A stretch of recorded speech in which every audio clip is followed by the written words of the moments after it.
Hello, my name is Tamika Hobson, and this is my Nursing 444 Community Health Project on Advanced Directives and End-of-Life Care at Indiana State University. I ask that you pause the presentation at this time and take the pre-test found in the description box below. It will not record your results. It's just to assess your knowledge before watching the presentation. At the end of this presentation, you will take the same test again to assess the knowledge that you've obtained from the presentation. Please pause at this time. Okay, now that you've taken the pretest, the objectives of this presentation are that at the end you will be able to define advanced directives, recite the types of advanced directives, determine when advanced directives apply, recall who you should discuss your advanced directives with, state the ideal time to complete advanced directives, distinguish between types of advanced directives, describe the purpose of a living will, define a DNR or DNI order, explain what a post is, and list interventions that may be affected by advanced directives. Advanced directives are legal documents that are drawn up while you're healthy and competent that plainly state what medical care you do and do not want if you are unable to speak for yourself. It plainly gives end-of-life care instructions. Making decisions about what you want to do when death is probable or imminent can be daunting. There are many options and the choice must be a personal one that best fits the needs of the patient and their family. It's best to make the decision while you are young and healthy and of sound mind and before tragedy strikes to alleviate the burden on loved ones. Advanced directives enable you to ensure medical decisions regarding your medical care are aligned with your wishes when you are unable to make the decisions yourself. Advanced directives only apply if you are dying in or in need of emergency treatment to keep you alive and you are unable to make your own decisions. So if you are in your sound mind, the advanced directives don't really apply because you can verbally tell healthcare providers what you want.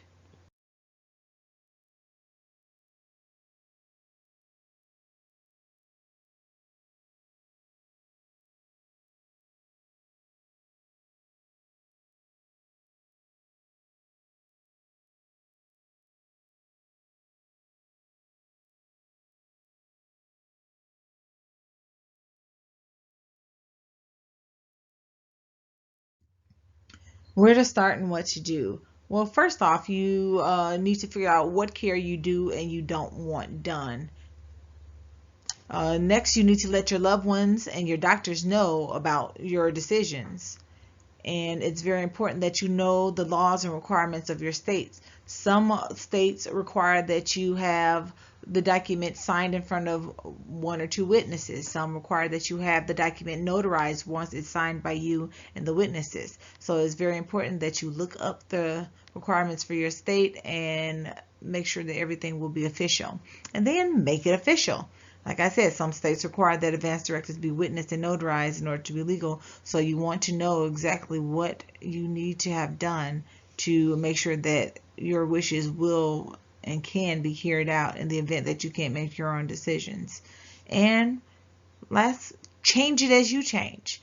If you plan your end-of-life care when you're 20 years old, you may have a totally different outlook when you're 40. So it's okay to go back and have this document redrafted to reflect your current decisions.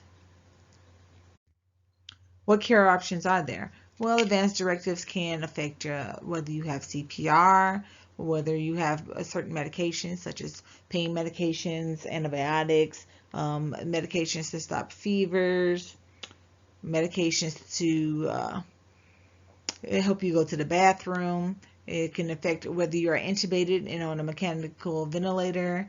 It can affect whether you receive artificial nutrition or hydration via like a G tube or a tube in your nose that goes down to your stomach, or IV fluids. And it can affect comfort care, which is just basically care that's provided to ensure that you aren't in any distress and you are as least stressed as possible while you pass away.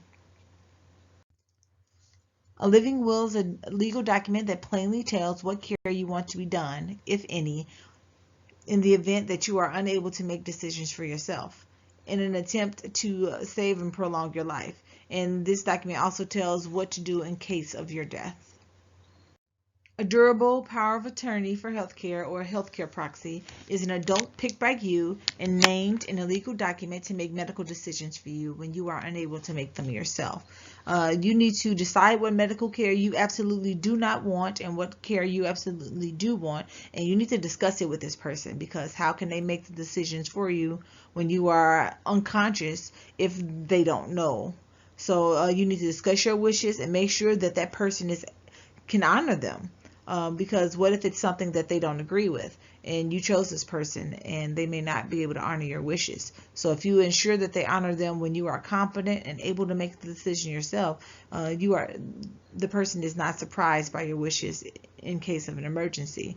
And it also helps to spell out the instructions and your wishes in a living will. That way, the healthcare proxy or the POA can always refer back to your living will and have an idea of what decisions you would have wanted made. And it's also helpful to name an alternate, because if something happens to your healthcare proxy, God forbid you're in a car accident together, you need someone else who can make those decisions for you. A do not resuscitate order, a DNR, or a do not intubate order, a DNI. A DNR tells the healthcare staff that you do not want life-saving measures if your heart should stop beating or you should stop breathing. A DNI tells healthcare staff that you want them to attempt to restart your heart or breathing, but you do not want to be intubated or placed on a ventilator. This is also something that you need to discuss with your loved ones in your healthcare proxy or POA.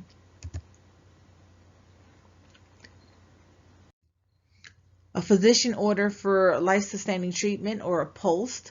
This is something that is also in addition to an advanced directives. It serves as an actual physician order to guide healthcare providers on your care in an emergency for those diagnosed with a terminal or progressive illness. And this can actually travel from facility to facility with you. And it's filled out by your doctor or your nurse practitioner or physician's assistants after they have had a discussion with you and reviewed all of the items listed in the post. And it serves as a valid order in a medical facility wherever you're a patient. So to review, it's best to make advanced directives as soon as you're an adult. So at 18, it's best to complete an advanced directive, have it notarized and witnessed, whatever your state requires. And over the years, you should update it periodically to make sure it still coincides with your most current wishes. And in the event that you're diagnosed with a serious or chronic progressive illness, you can even add a post to further detail what items you do and don't want done, and let your loved ones know, or designate a healthcare proxy or a power of attorney. And that way, when you are unable to make decisions for yourself, your treatment wishes can be honored. And that completes this PowerPoint presentation. I thank you for watching it. And at this time, please complete the post test and see how much knowledge you gained from this presentation. I thank you and have a good day.